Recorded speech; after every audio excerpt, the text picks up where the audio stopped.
নমস্কার, হর হর মহাদেব, জয় মহাকাল। আজকে ধনতেরাস নিয়ে কিছু কথা বলবো।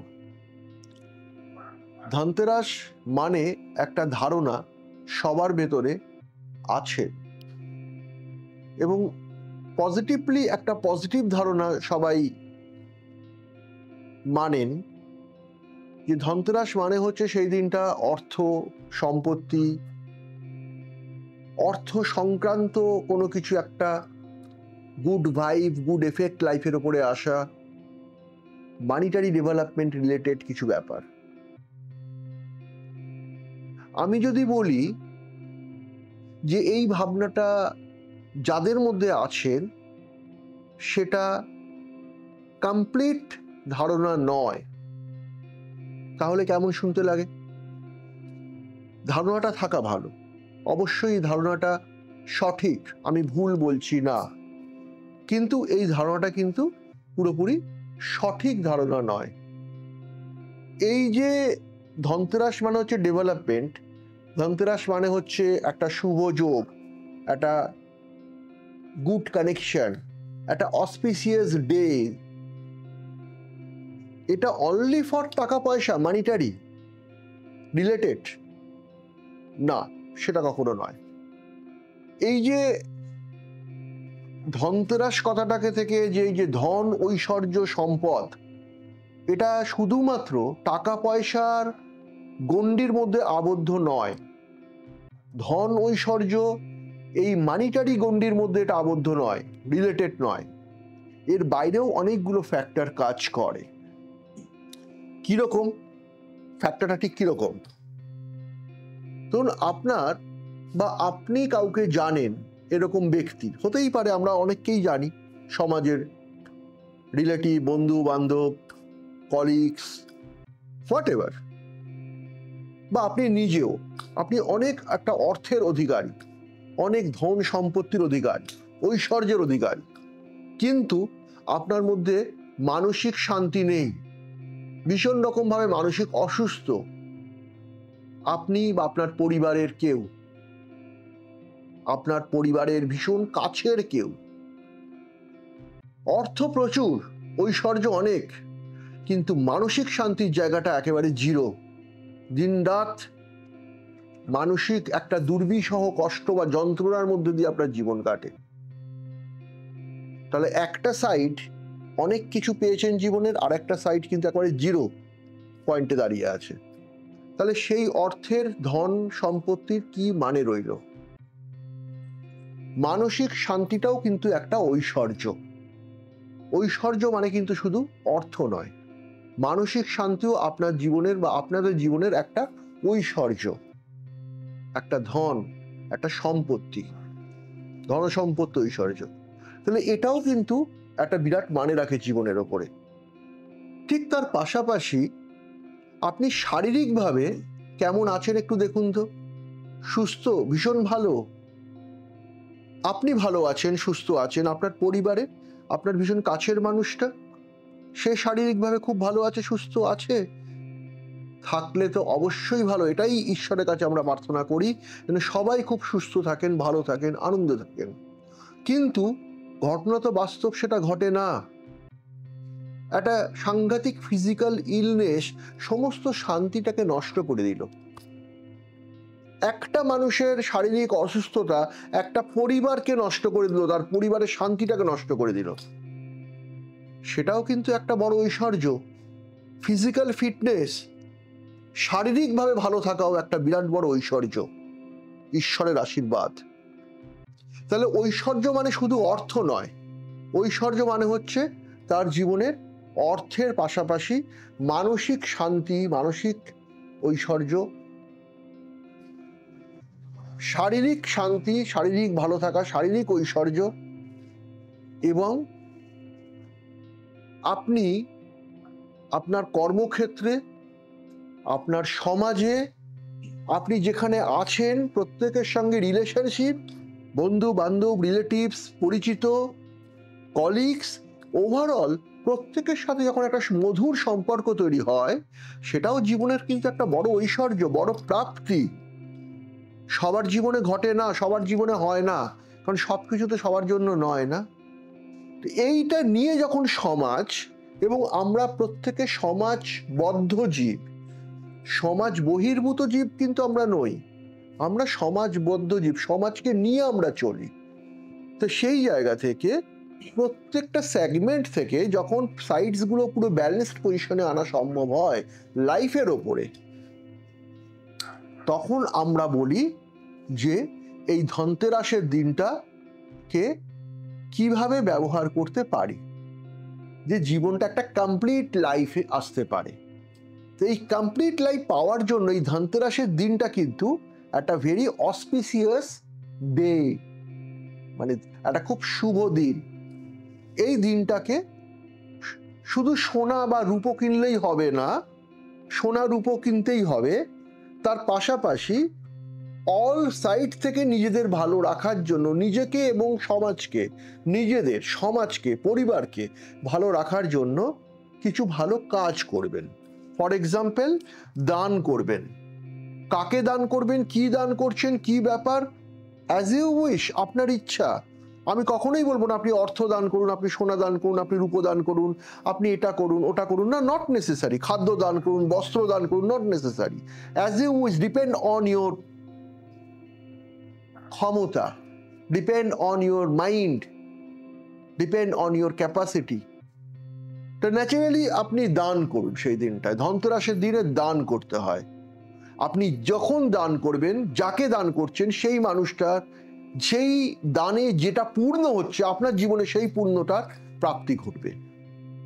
আপনি একটা মানুষকে খাদ্য দান করছেন, সে মানসিকভাবে খুব আনন্দ পেল, শুধু তার খাদ্য গ্রহণ করে পেট ভরল না, খাদ্য নিবারণ মানে কষ্টের যে খাদ্যের যে মানে কষ্ট, সেই কষ্টের নিবারণ হলো, সে মানসিকভাবে আনন্দ পেল, আপনার জীবনে সেই ব্লেসিংটা আপনার লাইফে আসবে, আপনি বা আপনার পরিবার মানসিক আনন্দে থাকবেন। অর্থ দান করছেন, শোনা, যেটা করছেন তার একটা গুড এফেক্ট, আইজ্যাক নিউটনের থার্ড ল আপনার লাইফের উপর আসবে। তাহলে আপনি যখন পারচেস করছেন কিছু, মেবি আপনি গোল্ড পারচেস করছেন, সিলভার পারচেস করছেন, কোনো প্রপার্টি পারচেস করছেন, গাড়ি পারচেস করছেন, ধনতেরাসের দিন অনেক কিছু মানুষ পারচেস করে, কেনে। তার পাশাপাশি আমি বলবো কিছু দান করুন আপনার ক্ষমতা এবং মানসিকতা অনুযায়ী। আর যখন করবেন তখন বেশি কিছু ভাববেন না যে এর সুফল আমি পেতে পারি বা আমি এটা করছি এর সুফল পাবো, এই মানসিকতাটাকে কিছু করবেন না। তাহলে কিন্তু নেট রেজাল্ট 0 হয়ে যাবে, আপনার কাজটার মূল্য কিন্তু একেবারে ভস্য হয়ে গেল, এই কাজটার কোনো মূল্য থাকলো না। নিঃস্বার্থভাবে যেটা করবেন নিঃস্বার্থভাবে করবেন, আপনার কোনো এক্সপেকটেশন থাকবে না। আপনি যত এক্সপেকটেশনকে লো করতে পারবেন, আপনার জীবনের কিন্তু প্রাপ্তি তত বেশি ঘটবে, ভালোটা তত বেশি জীবনে হবে, শুভ তত বেশি জীবনে আসবে, শুভত্ব। এর পাশাপাশি যদি সত্যিই কারোর জীবনে কিছু প্রয়োজন হয়ে থাকে, হেল্প, আপনি একটা হেল্প করলেন সেই মানুষটাকে সেই দিনটায়। 12 মাস তো আমরা করি বা করতে চাই বা অনেক সময় সম্ভব হয়, সম্ভব হয় না, হোয়াট এভার, আমরা কিছু না কিছু আমরা সমাজে করতেই থাকি। কিন্তু পার্টিকুলার সেই দিন কোনো একটা সত্যি প্রয়োজন একটা মানুষের, সেই মানুষটাকে আপনি একটা হেল্প করে দিলেন, হোয়াট এভার, অনেক রকমভাবে হেল্প করা যায়। আপনি দুটো কথা বলে একটা মানুষকে যদি একটু মানসিক শান্তি দিতে পারেন, সেটাও কিন্তু একটা বড় হেল্প একটা মানুষের জীবনে। এই অশান্তিময় জীবনে, এত অশান্তি মানুষের জীবনের, এত সমস্যা, প্রবলেম, অনেক রকমভাবে হেল্প করা যায়। একটু হেল্প করলেন একটা মানুষকে সেই দিন পাশে দাঁড়িয়ে, সেটাও কিন্তু আপনার লাইফে একটা বিরাট অ্যাচিভমেন্ট। অ্যান্ড সেই গুড নিউজটা, তার after effect and good news আপনি লাইফে পাবেন। আজকের মতো এখানে প্রোগ্রামটা শেষ করবো। হর হর মহাদেব, জয় মহাকাল বলে অ্যাস্ট্রো বাস্তু শ্রী জ্যোতির্ময় চ্যানেলটাকে সাবস্ক্রাইব করবেন, বেল আইকন প্রেস করবেন, নোটিফিকেশন দেবেন, লাইক করবেন, শ্রী জ্যোতির্ময়ের সঙ্গে চলবেন, আমার প্রোগ্রামগুলো ফলো আপ করবেন, নেক্সট টু নেক্সট আপডেট প্রোগ্রামগুলো পেয়ে যাবেন। ভালো থাকবেন, সুস্থ থাকবেন। আমি শিল্পী, আপনাদের সবাইকে স্বাগত জানাচ্ছি। আমরা জানি কর্ম প্লাস ভাগ্য ইজ ইকুয়াল টু কর্মফল। কর্মটা আমার হাতে থাকে, কিন্তু ভাগ্য সেটা তো ওপরওয়ালা নিজে তৈরি করে। ভাগ্যের অপরিসীম তারতম্যের জন্য কিন্তু জীবনের নানা ধরনের দুর্ঘটনা আমাদের জীবনে ঘটে, সমস্যা আসে, আমরা হতাশ হই, ফ্রাস্ট্রেশনে ভুগি, ডিপ্রেশনে চলে যাই। কিন্তু শ্রী জ্যোতির্ময় এমন একজন মানুষ, এমন একজন ব্যক্তিত্ব, তিনি কিন্তু আপনার হতাশাকে, আপনার এই ডিপ্রেশনটাকে কাটাতে পারেন। তার গাইডলাইনে যদি আমরা প্রপারলি যেতে পারি, তার দেখানো পথে যদি আমরা হাঁটতে পারি, আমাদের জীবনের সমস্ত দুঃখ, সমস্ত কষ্টকে কিন্তু আমরা লাঘব করতে পারি। আর ঠিক তেমনি আজ আমাদের মাঝে আছেন একজন যিনি তার দুঃখের কথা, তার সমস্যার কথা তিনি আজকে আমাদের জানাবেন। দর্শক বন্ধুরা, আমরা তার কাছ থেকে জানবো যে তিনি কি কি সমস্যার মধ্যে দিয়ে এতদিন ছিলেন এবং শ্রী জ্যোতির্ময় তার হাতটা কিভাবে ধরেছিলেন। দাদা, আপনাকে আপনি কোথা থেকে আসছেন? বারুইপুর থেকে আসছি। বারুইপুর থেকে আসছেন। আপনি এর আগে শুনেছিলাম আপনি মুম্বাইতে ছিলেন, তো সেখানে আপনার কি ধরনের প্রবলেম আপনি ফেস করেছিলেন? সেখানে তেমন কিছু প্রবলেম ছিল না, সার্ভিস করতাম ওখানে, আমি চাকরি করতাম। তো ওখান থেকে ছেড়ে আমি এখানে চলে এসেছি। এসে কিছু একটা বিজনেস করার জন্য একটা চিন্তা ভাবনা করেছিলাম। তো যে বিজনেস আমি এখন করছি সেটা করলে সুটেবল হবে কিনা, তো স্যারের কাছে এসেছিলাম। তো স্যার একটা গাইডলাইন দিয়েছে, বা আপনি চাকরি করবেন কিনা বা ব্যবসা করবেন কিনা সেই গাইডলাইন নেওয়ার জন্য আপনি শ্রী জ্যোতির্ময় কাছে চাকরি অলরেডি ছেড়ে দিয়েছি আমি। ছেড়ে দিয়ে এখানে এসেছি কলকাতাতে। মানে কোন ব্যবসা করব, কি করলে আপনার জিনিসটা আপনার ক্ষেত্রে সুইটেবল হবে সেটা জানার জন্য আপনি শ্রী জ্যোতির্ময়ের কাছে যান। তো শ্রী জ্যোতির্ময়কে আপনি কিভাবে পেলেন? আমি টিভি শো দেখেছিলাম। টিভি শো দেখেছিলেন? টিভি তো অনেকেই বলে, অনেক কথা বলে, তো কেন শ্রী জ্যোতির্ময়? ওনাকে আমার খুব ভালো লেগেছে। কি জন্য ভালো লেগেছে? মানে ওনার সবকিছুতেই মোটামুটি আমার কনফিডেন্স লেভেল সেটা দেখে আপনার ভালো লেগেছিল। আপনি বিশ্বাস করতে শুরু করলেন যে না, ওনার কাছে গেলে আমি প্রপার গাইডলাইনটা পাবো। তো আপনি তার কাছে গেলেন, কত সালে গেলেন? আজ থেকে 3 বছর আগে। 3 বছর আগে উনি আপনাকে ঠিক কি কি গাইডলাইন দিয়েছেন? আমি যা যা গাইডলাইন দিয়েছি সেই সব হিসাবে ফলো করেছি মোটামুটি। তা আজ মোটামুটি বেটার আছে। তো উনি যে আপনাকে গাইডলাইনটা দিয়েছিলেন, তখন কি আপনাকে উনি বলেছিলেন যে আপনার এই সময়ের মধ্যে আপনি এই সাকসেসটা পাবেন বা আপনি এই প্রফেশনে যান? হ্যাঁ, বলে দিয়েছিলেন, এই টাইম বলে দিয়েছিলেন। মানে একদম টাইম ধরে বলে দিয়েছিলেন? ক মাস টাইম লেগেছিল? 1 বছরের মধ্যে মোটামুটি। 1 বছরের মধ্যে আপনি মোটামুটি সেই জায়গাটা রিচ করতে পেরেছেন। দর্শক মণ্ডলী, এটা কিন্তু একটা বিশাল জায়গা যে 1 বছরের মধ্যে উনি কিন্তু সেই জায়গাটা যেতে পেরেছেন। কারণ শ্রী জ্যোতির্ময় বলে দিয়েছিলেন যে 1 বছরের মধ্যে আপনি সেই জায়গাটা রিচ করতে পারবেন। এই যে একটা ভরসার জায়গা, এই যে একটা ভরসার হাত আমাদের মাথার উপর যদি থাকে, তাহলে কোনো সমস্যাটাই সমস্যা হয় না। এরপর আপনি কার জন্য শ্রী জ্যোতির্ময়ের কাছে আসেন? ছেলের জন্য এসেছিলাম। ছেলের কি প্রবলেম ছিল? ছেলে পড়াশোনা করে না, যেটা সেই জন্য এসেছিলাম। পড়াশোনা করে না? ও এখন কোন ক্লাসে পড়ে? ক্লাস 5-এ। এবং এই সময়টাই হচ্ছে প্রপার টাইম। আপনি যদি এখন শ্রী জ্যোতির্ময়ের কাউন্সিলিং এ আসেন, আপনার ছেলের ভবিষ্যৎ কি হতে পারে না পারে উনি কিন্তু প্রপার টাইম এবং ডেট ধরে আপনাকে বলে দেবেন। এবং this is the proper time. Pradip বাবু মুম্বাই থেকে কলকাতায় চলে আসেন চাকরি ছেড়ে ব্যবসা করবেন বলে, এবং এসে উনি শ্রী জ্যোতির্ময়ের কাউন্সিলিং করান জ্যোতির্ময়কে দিয়ে, এবং শ্রী জ্যোতির্ময় বলে দেন যে আপনি কোন ধরনের ব্যবসায় যাবেন। তো আপনি ঠিক জ্যোতির্ময়দা কি বলে দিয়েছিলেন কোন ব্যবসায় গেলে আপনার সাফল্য আসবে? আমি আগে জিজ্ঞাসা করেছিলাম, একটা বিজনেসের কখন নিয়ে এসেছিলাম, তো বললাম বিল্ডিং ম্যাটেরিয়ালসের বিজনেস করতে চাই। বিল্ডিং ম্যাটেরিয়ালের বিজনেস, তো সেটা ঠিক সুটেবল হবে কি না, উনি বলেছিল হ্যাঁ এটা হবে, 1 বছরের মধ্যে রিকভার হবে। মানে জ্যোতির্ময়দা বলে দিলেন যে ঠিক কোন ব্যবসা ওনার ক্ষেত্রে সুইটেবল, এবং সেটা কিন্তু উনি 1 বছরের মধ্যে চাকরি ছেড়ে যখন এখানে চলে আসেন, সে 1 বছরের মধ্যে কিন্তু উনি সেই জায়গাটাকে রিচ করতে পেরেছেন। এই যে প্রেডিকশন, এই যে বলে দেওয়া, এই যে গাইডলাইন, এটা কিন্তু একমাত্র শ্রী জ্যোতির্ময় পারে। তার গাইডলাইনে চলে উনি কিন্তু 1 বছরের মধ্যে সেই জায়গাটাকে রিচ করতে পেরেছেন, এবং সেই বিশ্বাসের জায়গা থেকে পরবর্তীকালে তিনি যখন আরেকটা সমস্যার সম্মুখীন হলেন তার সন্তানের এডুকেশন নিয়ে, তিনি কিন্তু তখন ছুটে সবার আগে চলে এলেন শ্রী জ্যোতির্ময়ের কাছে। তাছাড়া আরো একটা আছে, আমি এসিসি ডিলারশিপও পেয়ে গেছি। আচ্ছা, বা বিশাখা ইন্ডাস্ট্রি অ্যাসবেস্টসের ডিলারশিপ আমি পেয়েছি। মানে উনি একসাথে অনেকগুলো অপরচুনিটি একসাথে গ্র্যাব করতে পেরেছেন ডিউ টু জ্যোতির্ময়দার প্রপার গাইডলাইনে গিয়ে। তারপরে আপনি আসেন এবার ছেলের ক্ষেত্রে। তো ছেলের এখন 11 বছর বয়স, তা ওর ঠিক কি কি প্রবলেম আপনি ফেস করছিলেন? যে প্রবলেমগুলো ছিল, পড়াশোনার মেইন প্রবলেম ছিল, পড়তে চায় না। আর তো বাস এই জন্যই, মানে পড়াশোনায় মনোযোগ কম। তো শ্রী জ্যোতির্ময় কি আপনাকে বলেছেন যে ওর ঠিক এই সময়টা কতদিনে কাটবে?